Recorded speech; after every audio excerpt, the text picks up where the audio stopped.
few weeks ago, I graduated with my medical education, and my student loan debt is, drum roll please, $225,000.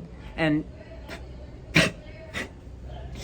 in this video, we're going to dive into all sorts of repayment options and discuss how I plan on repaying this house. Student loan debt.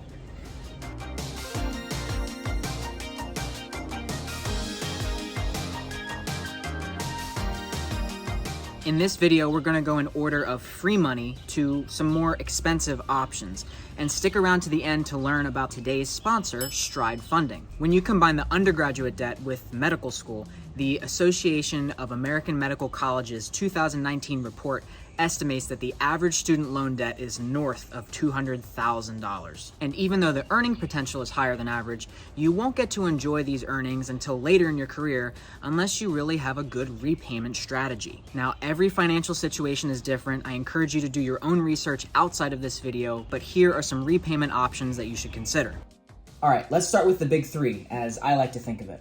The first being scholarships and grants, the next being service agreements, and the final one being FAFSA. First up is money that you don't have to pay back in the form of scholarships and grants. Scholarships and grants I like to break down even further into national versus local. For national, think of big organizations, big businesses. And local, you would have a better idea of what kind of local organizations and businesses that you can apply to. When thinking of different opportunities like these to apply for, you're going to need to think about what makes you unique. What kind of mission and values do you have that could possibly be in line with one of these organizations? For example, I was awarded 3 different scholarships while I was in physician assistant school. 1 being through my university that I went to, and then 2 being local organizations that cater more to the LGBTQ plus population that I'm very proud and passionate about. So spend some time, think about or write down what makes you unique.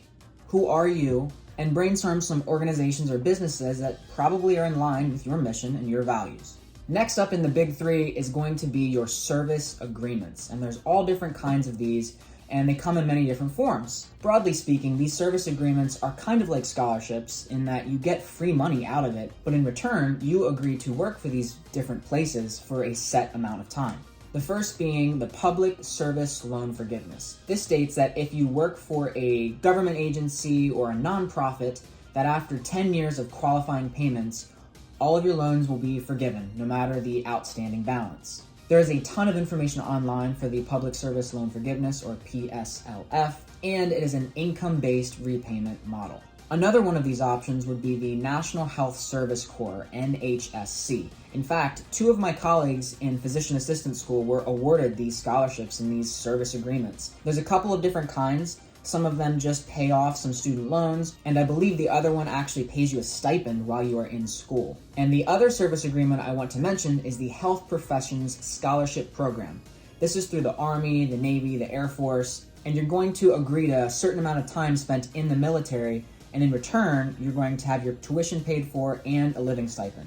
These are really awesome options, but they are very competitive and hard to obtain. If those are something you're interested in, really try bulking up your resume, your CV, and applying for these early. Last but not least is the FAFSA, which is the free application for federal student aid. Basically, you go on FAFSA.gov, you input all of your income, your assets, even your parents' information, and the federal government uses all of this information to determine the amount of aid that you would be eligible for. The more money you or your family makes, the less aid you're going to receive. And in fact, families making over $250,000 of annual income aren't going to be eligible for this. But really, this only makes up less than 5% of households, so most everybody should be applying for their FAFSA. A common misconception and a reason why people don't apply for FAFSA is they think that they make too much. But really, you should apply and see what you're eligible for. Federal loans are nice because they often have very flexible repayment options, and the interest rates are often better than private loans. Also, I just want to thank the federal government for freezing my interest rates on all of my federal loans due to COVID. Now, can we just forgive them all together? Shh, it never happened. Okay, you've looked into the big 3, but you still need some funding for school. Again, the big 3 are going to be your cheaper options in funding your education. And once you've looked into all those, you still need some funding. Now what are you going to do? Well, the first we're going to talk about is actually the sponsor of today's video, Stride Funding. They offer a unique repayment option in the form of an income share agreement, which is a little different than the income-based repayment through other loan types. With Stride Funding's income share agreement, you agree to a personalized, fixed rate that is based on your income once you graduate. There is a capped repayment amount, there is no cosigner required, and you don't have to start repaying until 3 months after you graduate and are actually working, actually obtaining an income. Because it's based on your income once you graduated and have this degree, this might be a good option for you. To learn more about the income share agreement and Stride Funding, click the link in the description below, get a quote, see if it's right for you. Had I known about this option before school, it's something I would have looked into a little bit more. In my mindset, it seems a little less scary to have just a percentage of my income taken away once I am graduated, rather than having these thousands of dollars hanging over my head during school. And your final option for repayment would be something like private loans.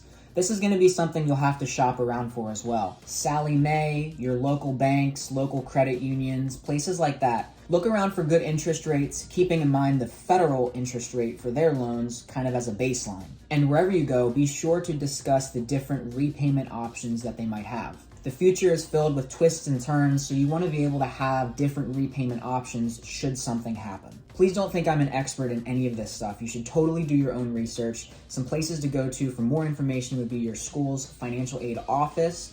A website that I really like would be NerdWallet, and then even considering talking to some sort of financial advisor or professional in this field. And so how do I plan on repaying my student loans? Well, first, do I need to tell you to like, comment, and subscribe? I mean, have you seen how much debt I'm in?